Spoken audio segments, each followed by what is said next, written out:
School से खिचड़ी और college से डिग्री बट रहा है, पढ़ाई दोनों में कहीं नहीं हो रहा है। तो बिहार में सबसे ज्यादा पैसा शिक्षा पर खर्च होना चाहिए कि जब हमारी व्यवस्था बनेगी तो 1 घंटा के अंदर शराबबंदी को उठाकर फेंक देंगे।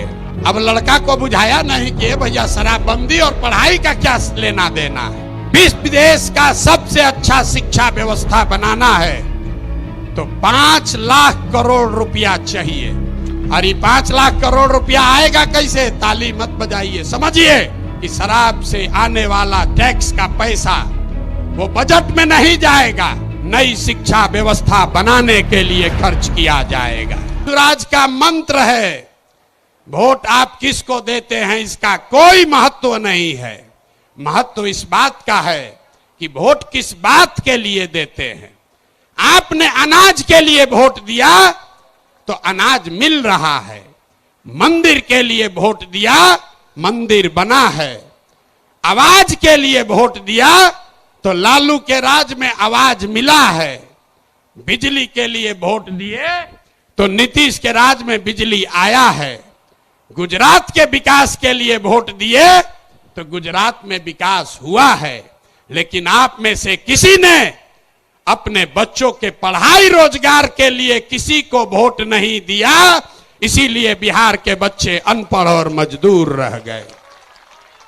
ये बात समझाने का अभियान का नाम है जन सुराज कि मेरे भाई अगर पढ़ाई और रोजगार चाहिए तो एक बार पढ़ाई और रोजगार के लिए वोट देना होगा।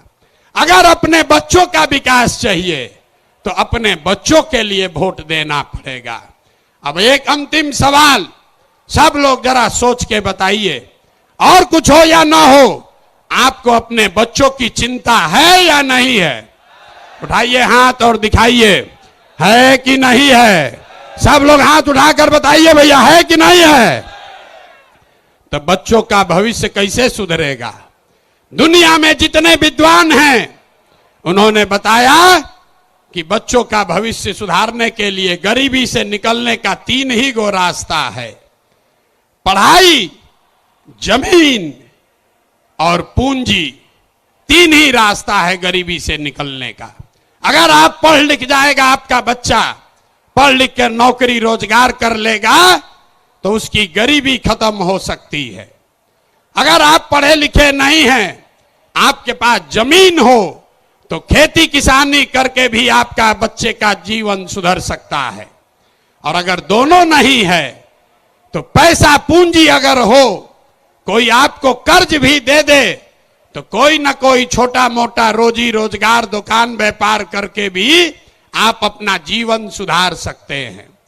बिहार में ध्यान से देखिएगा तो यहां पर ज्यादातर लोगों के पास ये तीनों में तीनों चीज नहीं है। यहां रहने वाले जितने गरीब लोग हैं उनके बच्चों के पास पढ़ने का कोई सुविधा ही नहीं है। गरीब का बच्चा जा रहा है पढ़ने, वहां पढ़ता नहीं है, खिचड़ी खाया और घरे चला आया। कॉलेज में खिचड़ी नहीं बट रहा है लेकिन वहां से डिग्री बट रही है। बिहार के शिक्षा व्यवस्था का हाल यह है, स्कूल से खिचड़ी और कॉलेज से डिग्री बट रहा है, पढ़ाई दोनों में कहीं नहीं हो रहा है। तो अगर पढ़ाई चाहिए क्योंकि यही रास्ता है गरीबी से निकलने के लिए, तो बिहार में सबसे ज्यादा पैसा शिक्षा पर खर्च होना चाहिए। इसलिए जन सुराज कह रहा है कि जब हमारी व्यवस्था बनेगी तो 1 घंटा के अंदर शराबबंदी को उठाकर फेंक देंगे। 1 घंटा के अंदर शराबबंदी को उठाकर फेंक देंगे। अब लड़का को बुझाया नहीं कि भैया शराबबंदी और पढ़ाई का क्या लेना देना है। हम बताते हैं क्या लेना देना है।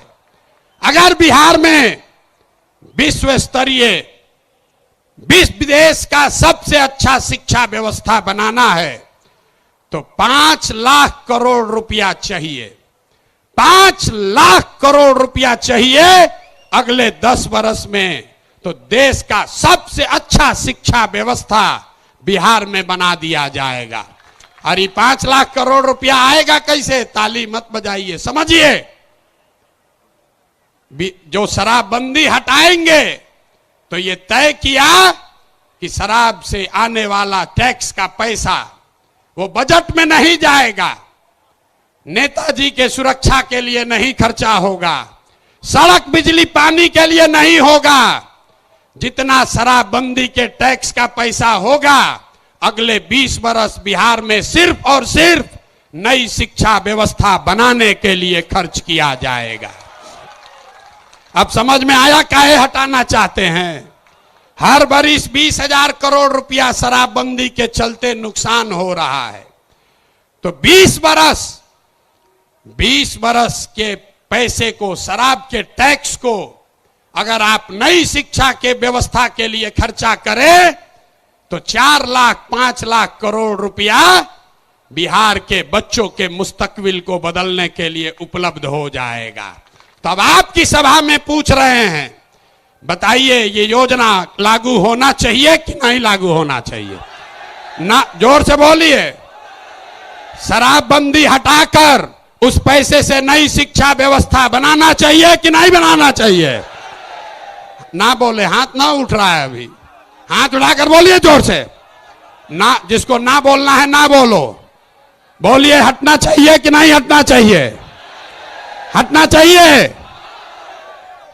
तो हम ये नहीं कह रहे हैं कि शिक्षा व्यवस्था बनाएंगे, उसका रास्ता भी आपको बता रहे।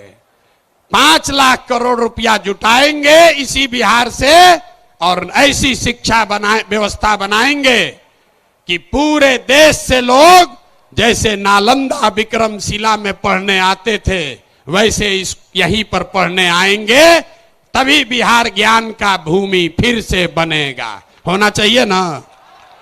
तो एक बार जोर से ताली बजाइए, तो बजाइए जोर से ताली। ना हुआ?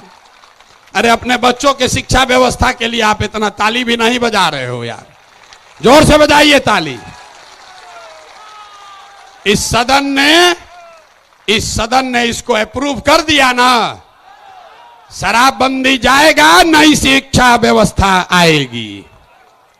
दूसरा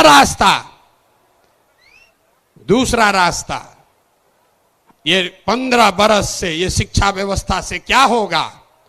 0 से 15 साल, 15 साल से कम उम्र के आपके जितने बच्चे हैं वो इतना बढ़िया पढ़ लेगा कि उसको बिहार की व्यवस्था पर वो बोझ नहीं बनेगा। हम लोग सरकारी विद्यालय में पढ़े हैं, लेकिन हमको नाली गली नहीं चाहिए, हमको अनाज सरकार से मुफ्त में नहीं चाहिए, क्योंकि हम अपने पैर पर काबिल हो गए हैं।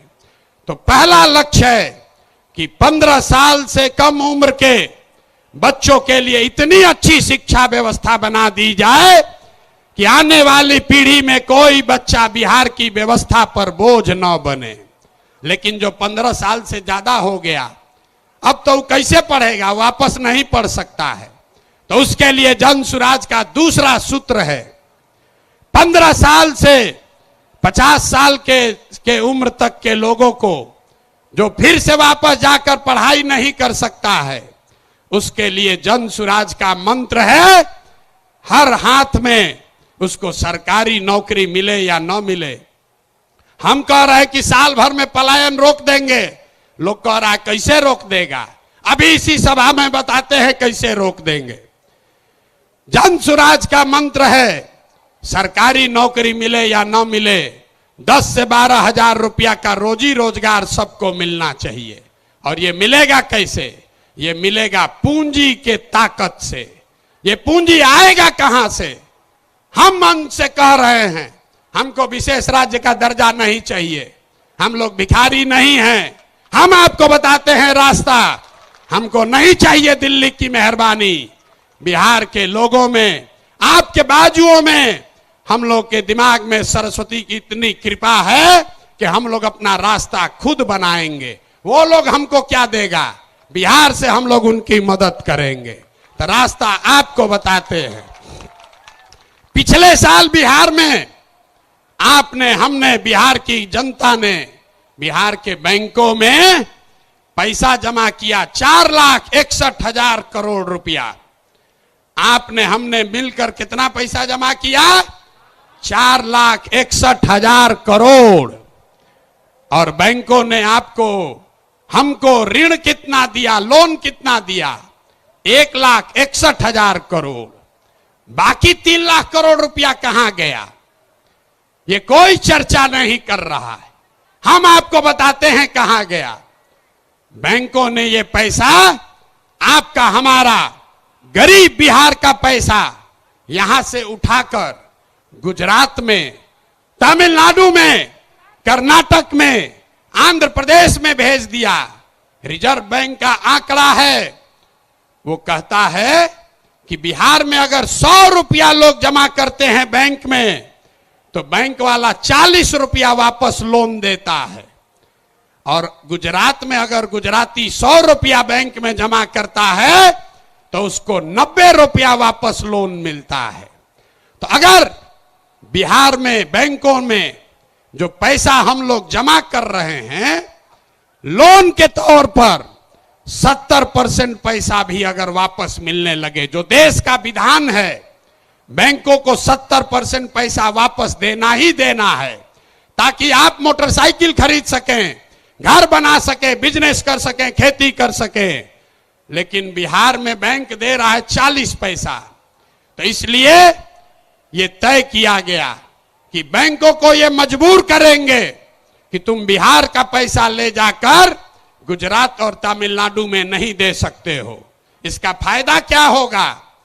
हर साल 2.5 लाख करोड़ रुपया, ध्यान रखिए, हर साल 2.5 लाख करोड़ रुपया बिहार के युवाओं को, यहां के किसानों को, यहां के महिलाओं को रोजी रोजगार करने के लिए लोन के तौर पर 4% सालाना ब्याज पर दिया जाएगा, ताकि हर आदमी अपने अपने घर में रोजी रोजगार कर सके। अब आप बताइए कि ये होना चाहिए कि नहीं होना चाहिए? हाथ उठाकर जोर से बताइए, इतने जोर से बोलिएगा, होना चाहिए कि नहीं होना चाहिए?